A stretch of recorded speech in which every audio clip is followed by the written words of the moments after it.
आज जिस हालात में हम खड़े हैं, उस हालात का आखिर जिम्मेवार है कौन? बीजेपी, कांग्रेस या फिर और कोई राजनीतिक सत्तारूढ़ दल इनकी बातों में उलझे हैं। यहाँ हम सिस्टम को कोस रहे हैं, हम बार बार सरकारों से सवाल कर रहे हैं, लेकिन एक बात यहाँ मौजूद हो जाती है, मतलब प्रासंगिक हो जाती है कि आखिर ये हालात आसमान से टपके या जमीन ने पैदा किए, ये हालात आए कहाँ से? 7.5 दशक से ज्यादा लंबी स्वाधीनता हम जी चुके हैं, लेकिन क्या हम आजाद हुए हैं या नहीं? ये सवाल बहुत पहले से मुखर है, लेकिन आज तक इस पर जवाब क्यों नहीं ढूंढा जा रहा? और हम फायदा या नुकसान सत्ता, बीजेपी, कांग्रेस या फिर और कोई राजनीतिक सत्तारूढ़ दल इनकी बातों में उलझे हैं। ये मौजूद सवाल हमारा जो है कि आखिर ये जो अव्यवस्था है, मतलब हमारे देश में पत्थर के चावल भी बिकते हैं। सारी दुनिया में जो खाद्य पदार्थ प्रतिबंधित होते हैं वो हमारे देश में धड़ल्ले से लोग खाते हैं। महीने से ज्यादा हो चुके हैं और क्या स्थिति है यहाँ मैं बात रही हूँ। कुछ लोग हैं यहाँ पर जिनसे बात करने का प्रयास है और इनके प्रश्न जाहिर सी बात है, जनता है तो सवाल तो होंगे ही। आपके साथ बातें इनकी अपनी क्या समस्याएं हैं? आज जिस हालात में हम खड़े हैं, उस हालात का आखिर जिम्मेवार है कौन? स्वास्थ्य और शिक्षा एकदम हाशिए पे चले गए। लोग इंसान बनने की बजाय शैतान बनने में ज्यादा विश्वास रखते हैं, उन्हीं रोल मॉडल को अपनाते हैं। अब ऐसी अवस्था में जो भी सरकार की नीतियां हैं, उन सरकार की नीतियां, मेरा मतलब कहने का ये है कि मैं प्रासंगिकता किसान आंदोलन की है, लेकिन किसान के सामने नुकसान का संकट है और सारी जो व्यक्ति हैं इस व्यवस्था के, जैसे छात्र हैं, नौजवान हैं, आम नागरिक हैं, उनके सामने जीवन का संकट है। इन दोनों संकटों का आखिर उत्तरदायी है कौन?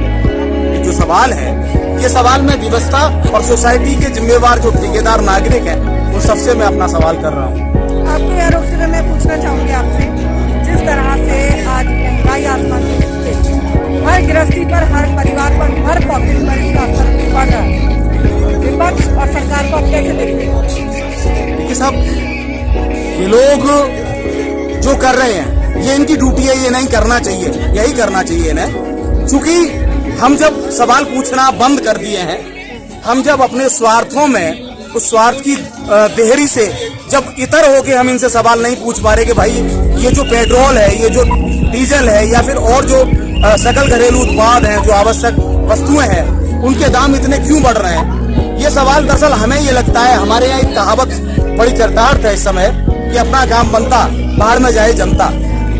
तो जब हमारी सोच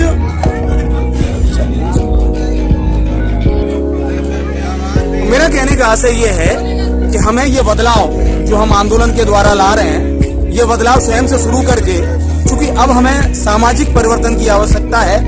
भले ही मोदी जी सत्ता में हैं और उनका पूरा कर्तव्य बनता है, हमारा अधिकार बनता है, लेकिन इसके साथ ही इस परिवर्तन को कि कोई और भी दल आ जाए और फिर वही समस्या नाम बदल के आ जाए, तो इससे हमें चौकन्ना रहकर अपने जवाबों को ढूंढना है और अपने बदलाव में अपने अंदर एक जिम्मेवार नागरिक पैदा करना है, जिससे कि हम इस देश की उस स्थिति को परिवर्तित कर सकें जो स्थिति है।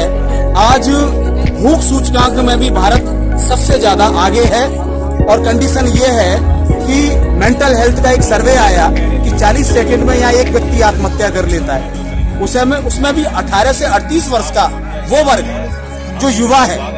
तो जिस देश की स्थिति, दुनिया के सारे जितने भी देश हैं, सबसे ज्यादा डिप्रेस लोग भारत में रह रहे हैं। तो मेरा मतलब कहने का ये है कि वो लोग जागे और इस कदर जागे कि उन्हें भगत सिंह जी ने जो साम्यवाद की बात कही थी, ये जो पूंजीवाद है, ये बेरहम होता है, इसकी नजर में सिर्फ मुनाफा होता है, ये कोई भी घाटा नहीं लेता। तो यहाँ पर हमें वैचारिक रूप से सशक्त होने की आवश्यकता है और मैं छात्रों से अपील करूंगा। देश में जहाँ अशांति का दौर अभी चल रहा है, इससे पहले कोरोना की महामारी से सभी अर्थव्यवस्था पूरी तरह से चरमरा गई है। आज यहाँ पर इलेक्शन हो रहे हैं एक साथ 5 राज्यों में, क्या कहेंगे आप? क्या इलेक्शन सही समय है? देखिए साहब, जितने भी ये चुनाव हैं, इनको इस देश की समस्या से मुझे तो नहीं लगा कि कभी लेना देना रहा है। आज ये इलेक्शन हो रहे हैं, महंगाई और बढ़ रही है और बढ़ेगी, लेकिन फर्क पड़ने वालों पर कोई फर्क नहीं पड़ रहा। फर्क तो हम पे पड़ रहा है, लेकिन अब करें तो करें क्या। मूल बात यह है कि इसके समाधान में हम इतना ही कह सकते हैं कि इस महंगाई के लिए जो भी जिम्मेवार हैं उससे हम भी कहीं अछूते नहीं है। हमें भी अपनी जिम्मेवारी लेनी होगी कि हम व्यवस्था से, अपने जनप्रतिनिधियों से, जब हम विधायक या सांसद चुनते हैं, मैं कई विद्यार्थियों से कहता हूं कि आप अपने प्रतिनिधि से सवाल क्यों नहीं करते। सदन में जब ये जाते हैं तो शून्यकाल और प्रश्नकाल होता है, तो वहां अरे बोले कि हमें क्या लेना देना, वो हमें इतना फुर्सत नहीं है या हमारे पास इतना काम है। तो इस तरह की जो सोच है, इसका सही फायदा ये लोग उठा रहे हैं। और आज अगर हम नहीं जागे तो कल हमारे पास कुछ नहीं बचने वाला। राष्ट्र की कंडीशन है इतनी ज्यादा खराब है कि अब ये राष्ट्र कुछ भी किसी को देने की हैसियत में नहीं है। लोकतंत्र की वो तस्वीर जो आपके सामने है, कभी भविष्य में इस्तेमाल करेंगे, लेकिन आपको बता दें कि आज जब देश भर में अशांति का दौर है, ऐसे में जब महंगाई आसमान को छू रही है, लगातार कृषि मंत्री कह रहे हैं कि बातचीत का दौर अभी खत्म नहीं हुआ, आमंत्रण दिया जा रहा है किसानों को, तो भविष्य क्या होगा। कश्मीर से कन्याकुमारी के लिए पहले ही पहिया फिर से घूमना आरंभ हो गया है। क्या होगा, किस दिशा में ये आंदोलन जाएगा, सरकार क्या फैसला लेगी, देखते रहिएगा हमारे साथ। एक बार फिर से होगी आपसे मुलाकात दिल्ली गाजीपुर बॉर्डर से कुछ और अपडेट के साथ। मैं उसका धन्यवाद।